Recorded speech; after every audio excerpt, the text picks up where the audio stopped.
was hooked up to IVs, fighting for my body, and he was in the waiting room, choosing who he wanted more with every text he sent. Pain changes time. Minutes stretch into hours. Seconds blur. I remember the coldness of the hospital bed, the humming of machines, and Liam's hand wrapped around mine like it belonged there. "You're a warrior," he whispered, kissing my forehead. I believed him. I needed to.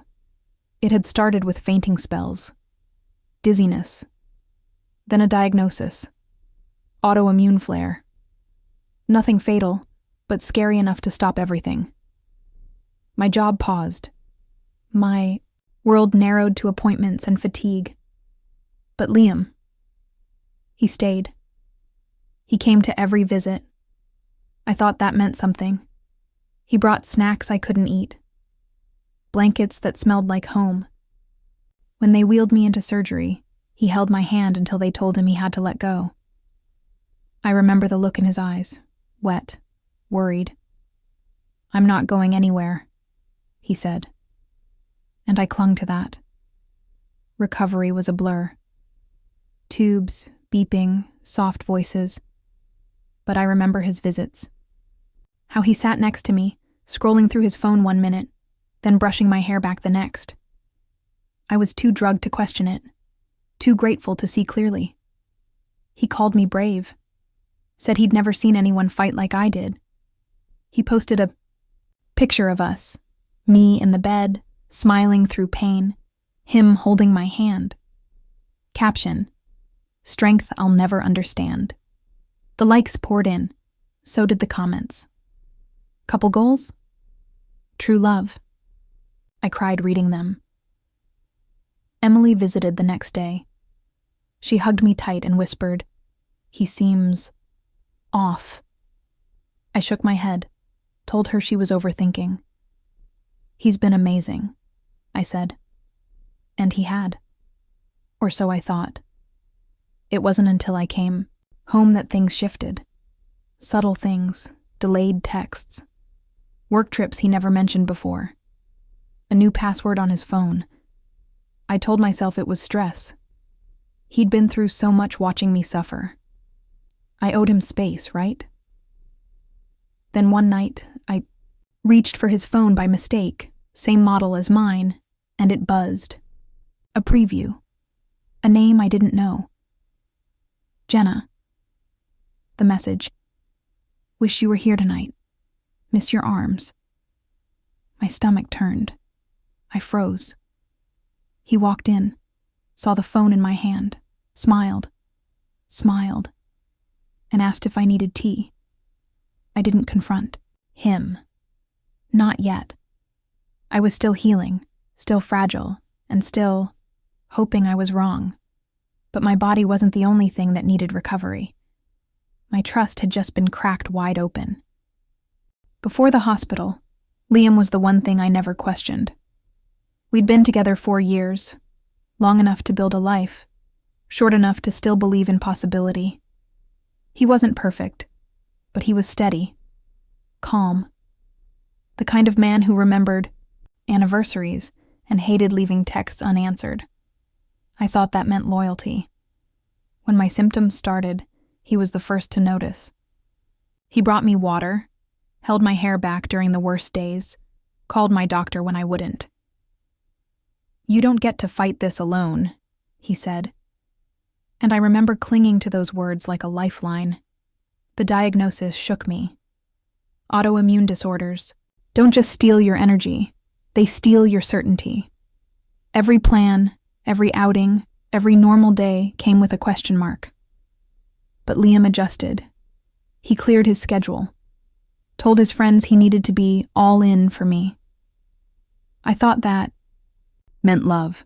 He read articles about my condition, followed forums, bought supplements, sent me TikToks from doctors. I'd catch him researching at midnight. I thought, how did I get this lucky? And I told everyone. I bragged. At appointments, I'd say, "My boyfriend's been amazing." Nurses smiled at us like we were rare. I believed we were. The kind of couple that beats the odds. The kind that gets stronger under pressure. When I was too weak to shower, he helped.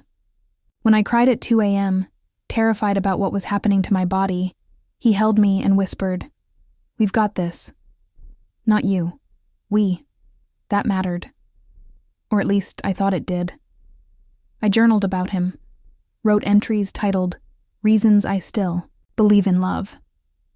I planned to read them back when I got better, maybe even show them to him one day, with a smile. I never imagined I'd revisit those pages with rage. There was one night, just before the surgery, where I told him, "I feel broken."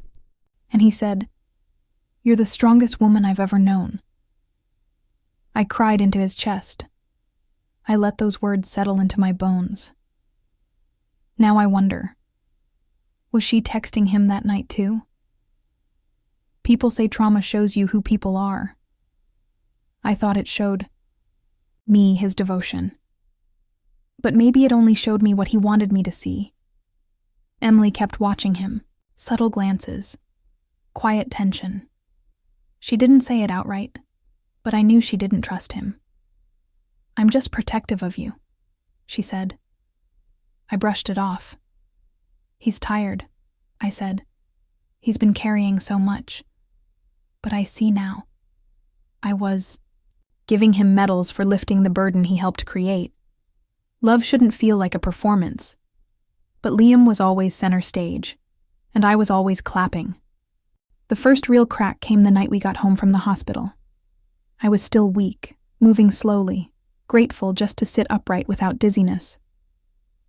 Liam made me tea, tucked me in, kissed my forehead. It was perfect, until he left the room and his phone buzzed again. Same name. Jenna. The preview said, "Wish I could kiss it better." My throat closed. I stared at the screen like it might apologize. But it didn't. I put the phone down before he came back and pretended to be asleep. He laid beside me, scrolling. Probably texting her. I lay there in the dark, blinking back tears, trying not to make a sound. The next morning, he kissed me. Goodbye before heading to work. "You need anything, call me, okay?" I nodded. He was already checking his phone as he walked out. The pit in my stomach deepened. Something was wrong. And I knew it now. I started watching him the way you do. When something breaks, and you want to pretend it didn't. His answers became shorter. His attention scattered. The man who used to rub my back until I fell asleep now barely touched me. "Work's insane," he said.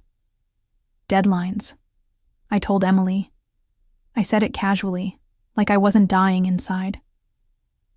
"I think he might be texting. Someone." Her eyes didn't flinch. "You don't think, you know." She had known all along. She just waited for me to catch up. "What do you want to do?" she asked. I didn't have an answer. I went through our photos one night. Me in a hospital gown, pale but smiling. Him beside me looking heroic. Thousands of likes, comments from strangers. He's a keeper. So lucky to have him. I stared at the screen, feeling sick. That wasn't love. That was PR. I checked his location history. One night he said he was working late, but his map showed a detour across town. I Googled the address. A high-rise condo. Not his office, not a coffee shop, and not random. It was hers. I still hadn't confronted him. I couldn't. My body was still weak, my heart too raw. But I started documenting. Screenshots, notes, dates. Building my own little archive of betrayal. Like a case file. Because that's what love had become now. A crime scene. He started asking less about how I felt. Our conversations shrank. My illness became background noise to his stress. I realized something painful. He loved the role of caretaker, but only when there was an audience. At night, I'd cry quietly. Not from pain, but from recognition. This man who held my hand through IVs and surgeries, he wasn't holding my heart. He was holding onto a narrative. One where he looked noble. One where I was the struggling heroine, and he the faithful lover. But behind every "I'm proud of you" was a text to someone else. Behind every hospital selfie was a lie. He didn't fall out of love. He just fell in love with someone else while I was too sick to notice. I confronted him on a Sunday. Calmly. My body was too tired for screaming. I waited until after breakfast, until he kissed me and reached for his keys. "We need to talk," I said, and something shifted in his face. Just a flicker. But I caught it, guilt, or worse, indifference. I didn't even ask questions. I just said her name, Jenna. He blinked. Didn't deny it. Just exhaled like someone letting go of a secret they were never strong enough to carry. "It's complicated," he said. My hands went cold. So did the room. So did everything. He tried to sit beside me, but I flinched. "Don't," I whispered. And he stopped, like I was something breakable. But I wasn't. Not anymore. I was already broken. What I needed now was truth. And he gave it to me, piece by jagged piece. He said it just happened. That they connected. That he didn't know how to tell me while I was in the hospital. I stared at him and thought, "You found the time to text her while I was unconscious. You just didn't find the courage to tell me." He said he still loved me.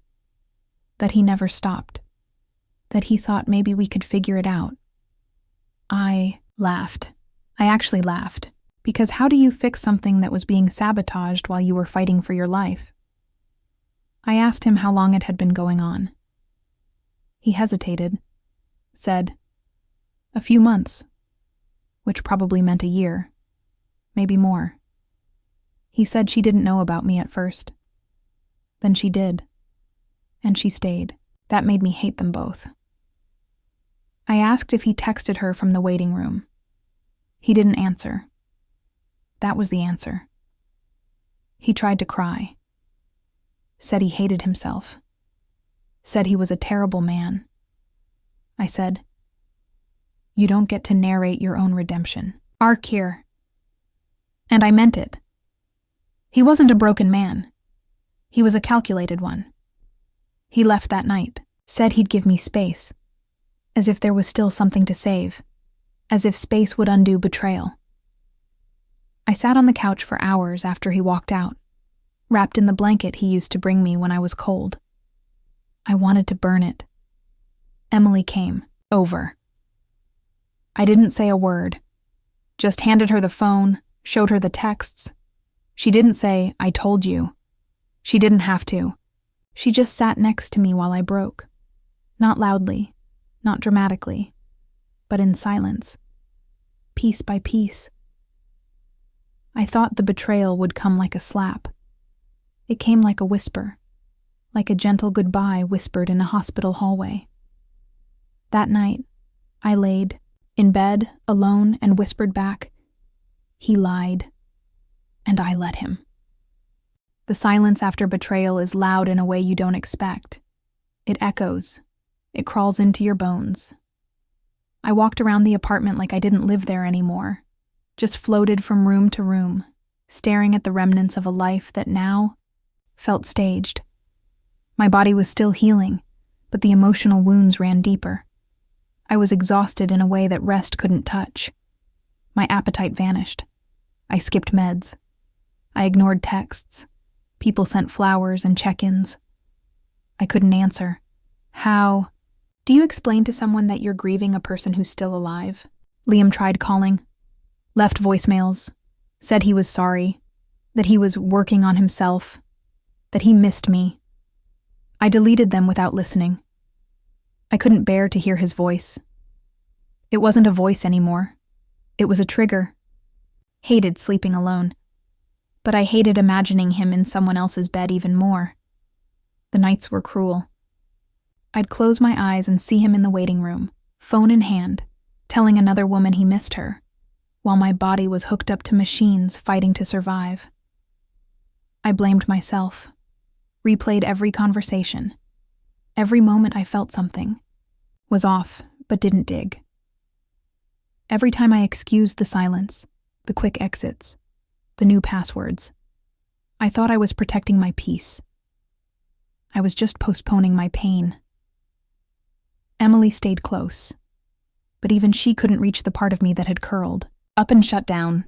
I smiled when I needed to, lied when I had to. I'm okay, I'd say. But the truth was, I felt hollow, like he'd scooped the trust out of me and left nothing behind. The betrayal wasn't just romantic. It was spiritual. I had let him into the most vulnerable chapter of my life, my illness, my recovery, my body failing me. And he had turned that chapter into his background noise while entertaining a different story. I stopped looking at the ring he'd hinted at giving me, the one we used to talk about. I deleted our wedding Pinterest board, cleared the browser history of future baby names. I wasn't just mourning a man. I was mourning the life I built in my head. I tried journaling, but even the pages felt like a lie. My handwriting from a few months ago sounded so hopeful, so trusting. Liam says I'm the strongest person he knows. Liam kissed my scars today. Those words didn't belong to me anymore. The hardest part wasn't that he cheated. It was that he watched me suffer and still chose to betray me. That he could hold my hand with one and betray me with the other. That he looked me in the eye and said, "I love you," while deleting texts under a hospital's fluorescent lights. I felt small. So small. Like everything I gave, every bit of vulnerability, had been wasted on a man who loved the image of devotion more than the act itself. But somewhere, beneath the wreckage, a new thought flickered. If he didn't see my worth in my weakest moment, then he was never strong enough to deserve me at all. Healing didn't come like a sunrise. It came like a slow burn. I woke up one morning, still tired, still angry, but a little more steady. I made coffee, not because I craved it, but because I needed to do something that reminded me I was still here. I started small, answered Emily's texts, took a shower, opened the windows, let light back in. And for the first time in weeks, I didn't crumble at the sight of our framed photo on the shelf. I just took it down, quietly. No tears. Just done. I went through his messages again. Not to hurt myself, but to understand. I noticed patterns. Timelines. Lies layered with just enough truth to slip by undetected. He was methodical, trained in gaslighting. Every "I love you" was a cover-up. Every "you're so strong" was a distraction.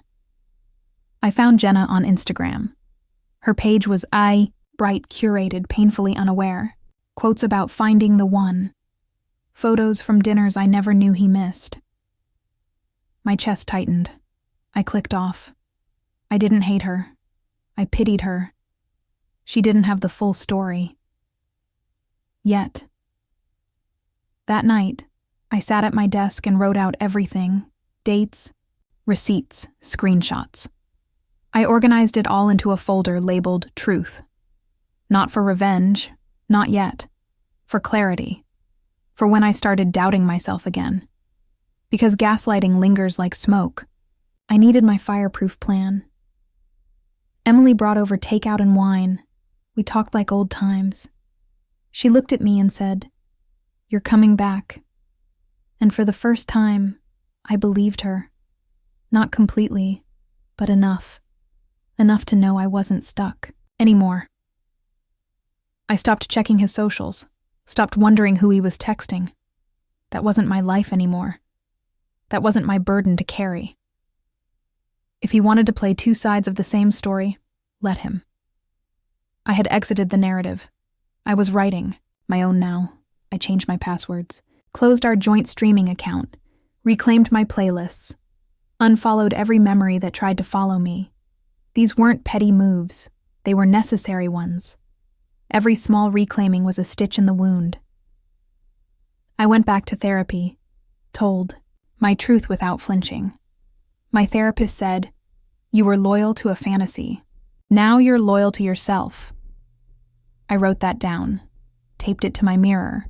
It became my morning mantra. I emailed Jenna. Short, factual, no emotion. "Just thought you should know who he held hands with while texting you." I attached one photo, me in the hospital bed, pale, post-op, with Liam smiling beside me. She saw it, never responded. But the next day, her page went private. I didn't need closure. I needed consequence. Not for revenge, but for the balance of truth. For my own reflection to feel honest again. I started walking in the mornings. Just me, my headphones, and the steady rhythm of forward motion. I played songs I hadn't heard since before him. It felt like reclaiming an old version of myself, the one who didn't flinch at love. I wasn't healed, but I was aware. And awareness is the beginning of power.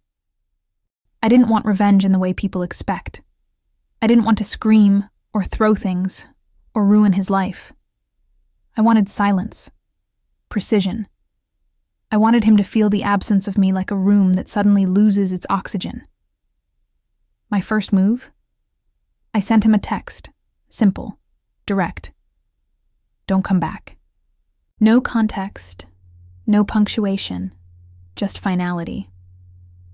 He replied 3 times. I didn't open them. Let him sit in the read receipts. Let him taste what it felt like to be unheard. I unfollowed him on everything, then blocked him, but only after he saw one story. Me laughing, hair tied up, wine in hand, with the caption, "Funny how the truth sets you free." He viewed it, twice, then vanished. Then came the email. To his boss, not emotional. Just screenshots, timeline. Proof that he'd used medical emergency leave to visit Jenna while I was in surgery. Turns out HR doesn't take kindly to lies involving sick partners and fake grief. He was put on indefinite leave. I didn't smile. But inside, there was peace. I published a blog post, anonymous, titled, "He called me a warrior while texting her from the waiting room." It went viral within a week. Shares, comments, DMs from women saying, "This was my story too." I didn't name him. I didn't have to. The story was mine. The truth, undeniable.